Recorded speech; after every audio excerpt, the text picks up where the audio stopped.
Whether it's spent at Sunday brunch, taking a Sunday drive, or reading the Sunday paper, chances are you have a Sunday ritual of your own. That's what I love about Sunday. It's a day of rest. Downtime, just kind of relax and take it easy. Day reserved for friends and family. Go home and relax, watch a little football. It's the first day of the week and many people's favorite day of rest. But Sunday is the one day when we're told what we can't do. They're called blue laws. No, not Broncos blue. Eric Decker for the touchdown. But age-old ordinances brought to America in colonial times when Sunday was God's day and only that. You've ever heard the word true blue? Somebody who sticks to their principles, who doesn't change. That idea of being true blue and blue laws come from the same concept of sticking to your principles. Back in the 1800s, you couldn't kiss your baby on Sundays. You couldn't even tell a joke.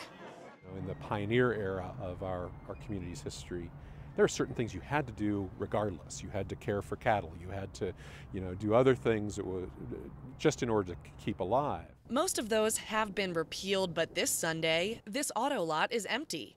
It's a blue law left behind. You talk with customers, it's kind of a nice day for them to be able to walk the lots, walk the inventory, and not have to talk to anybody. Okay, and that's still important to customers. Richie Carney with Phil Long says their dealership doesn't mind the law telling them to stay closed. In this world of 24/7 commerce, sometimes a day off the lot is sort of a mandatory timeout. I think that we focus so much on business and making money that we've strained the family relationship in extending hours. I think the businesses that have extended hours to Saturdays to try to make it better for the customer have found out it's not, but it's hard to put that genie back in the bottle. In 2005, state senators tried to abolish the antiquated laws, but were met with harsh opposition. I think generally if you have a law that needs changing, it comes from the industry itself.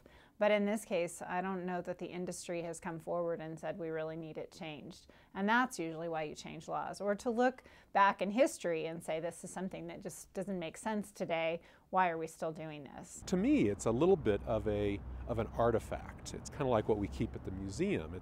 It's a little bit of what may be considered trivia that helps us understand who we are and where we came from.